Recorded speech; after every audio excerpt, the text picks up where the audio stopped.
جیسا کہ عرض کیا مردوں کے لیے جو ہے فجر کی نماز میں، مغرب اور عشاء کی نماز میں پہلی 2 رکعتوں میں حمد و سورہ پڑھنا واجب ہے، بلند آواز سے پڑھنا واجب ہے۔ اول بسم اللہ سے لے کر آخر سورہ تک ہر تمام حروف جو ہے وہ آواز کے ساتھ ہونا چاہیے کہ آواز نکلے انسان کے، جو ہے جو آواز کا ٹون ہوتا ہے یا جو جوہر صدا ہے وہ ظاہر ہو جائے، یہ واجب ہے۔ لیکن خواتین کے لیے فجر کی نماز میں، مغرب اور عشاء کی نمازوں میں پہلی 2 رکعتوں میں اختیار ہے انہیں کہ حمد و سورہ بلند آواز سے پڑھیں یا آہستہ پڑھیں۔ مردوں کے لیے واجب ہے بلند آواز سے پڑھیں، خواتین کے لیے اختیار ہے، اگر چاہیں بلند آواز سے پڑھیں، اگر چاہیں جو ہے سرگوشی والی خفیہ آواز میں، اخفاتی آواز میں پڑھیں، یہ واجب ہے۔ اور حضرت آیت اللہ مکارم شیرازی نے فرمایا اگر نامحرم ان کی آواز سن رہا ہو، ایک خاتون نماز پڑھنا چاہتی ہے، بلند آواز سے قراءت کر رہی ہے اور نامحرم جو ہے وہ سن رہا ہے، اس صورت میں حضرت آیت اللہ مکارم نے فرمایا احتیاط مستحب یہ ہے کہ اس صورت میں وہ خاتون آہستہ سے پڑھے، فجر، مغرب اور عشاء ان 3 نمازوں میں وہ قراءت آہستہ سے کرے تاکہ نامحرم نہ سنے۔ حضرت آیت اللہ سیستانی نے فرمایا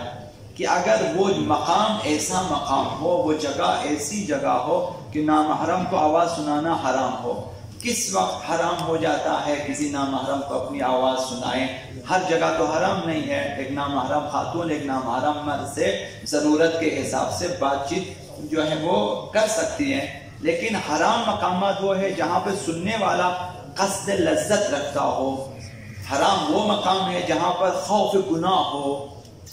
کہ آئندہ جو ہے یہ ان دونوں کے درمیان گناہ پیدا ہو سکتا ہے، یا مثلا وہ لڑکا یا وہ جوان وہ آدمی گمراہ ہو سکتا ہے اسی آواز کی وجہ سے۔ تو جہاں پہ اس قسم کا خوف گناہ ہو، خوف ربا ہو، اور جو ہے اور سننے والا قصد لذت رکھتا ہو، اگر ایسا مقام ہے تو واجب ہے کہ خاتون آہستہ سے قراءت کرے، بلند آواز سے نہ پڑھے۔ اگر ایسی جگہ نہیں ہے تو پرواہ نہیں ہے، سننے والا نامحرم ہے، ضرور آواز جا رہی ہے لیکن نہ قصد لذت ہے نہ خوف گناہ ہے، کچھ بھی نہیں، نارمل ہے، تو وہاں پرواہ نہیں، خاتون بلند آواز سے قراءت کر سکتی ہے۔ یہ دوسرا مسئلہ یہ ہے کہ مرد و زن دونوں پر واجب ہے، خواتین پر بھی واجب ہے اور مردوں پر بھی واجب ہے کہ ظہر کی نماز میں اور عصر کی نماز میں، ظہرین جسے ہم کہتے ہیں، ان 2 نمازوں میں پہلی 2 رکعت میں حمد و سورہ آہستہ سے پڑھیں، سب پہ واجب ہے۔ سورہ حمد بسم اللہ کے بعد سے لے کر آخر سورہ تک، آخری حرف تک آہستہ و سرگوشی والی آواز میں ہونی چاہیے، جس طرح سے ہم کسی کے کان میں سرگوشی کرتے ہیں اس میں آواز کے جوہر کو ہم لوگ جو ہے وہ نکال لیتے ہیں، صرف ایسی ہی ایک جو ہے آواز ہوتی ہے، خفیہ اخفاتی آواز ہوتی ہے، اس طرح سے پڑھیں کہ جوہر صدا اس میں ظاہر نہ ہو، آواز کا ٹون اس میں ظاہر نہ ہو، مثلا بہرحال آہستہ سے پڑھنا ہے،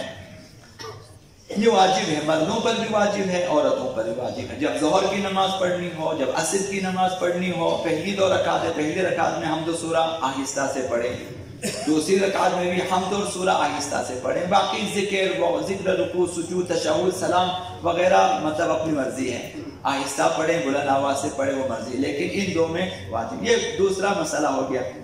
تیسرا مسئلہ یہ ہے کہ اب جہاں پہ حمد و سورہ بلند آواز سے پڑھنی چاہیے وہاں جان بوجھ کر آہستہ پڑھے۔ ایک جوان کہے کہ مجھے شرم آتی ہے کہ میری آواز کوئی سنے، وہ کیا کہے گا، آہستہ سے پڑھے، جان بوجھ کے آہستہ سے پڑھے، فجر کی نماز میں مثلا، مغرب کی نماز میں مثلا، عشاء کی نماز میں جان بوجھ کے آہستہ پڑھے، سرگوشی والی آواز میں پڑھے حمد و سورہ، تو نماز باطل ہے۔ اسی طرح جہاں آہستہ پڑھنی چاہیے، مثلا ظہرین کی نماز میں حمد و سورہ آہستہ پڑھنا چاہیے پہلے رکعتوں میں، ابھی ایک شخص کہے کہ میری تو قرآن اچھی، میں تو ایسے زور زور پڑھوں گا تاکہ دوسرے سنیں، مثال کے اگر احیانا ایسا کیا جان بوجھ کے اگر بلند آواز سے پڑھا وہاں بھی نماز باطل ہوگی۔ تو جہاں جہریہ پڑھنی چاہیے وہاں جہریہ پڑھیں واجب ہے، جہاں اخفاتی پڑھنی چاہیے وہاں اخفاتیہ پڑھیں واجب ہے۔ یہ ان چیزوں کو دیکھنا ہوتا ہے، تو ہمیں شرم آتی ہے یا مجھے برا لگتا ہے یا مجھے اچھا، یہ چیزیں عذر شرعی نہیں ہے۔ تو نمازوں کو اس طرح سے سیکھنا چاہیے کہ کہاں مجھے بلند آواز سے کہنی چاہیے، کہاں مجھے آہستہ سے پڑھنی چاہیے، کہاں مجھے، یہ چیزیں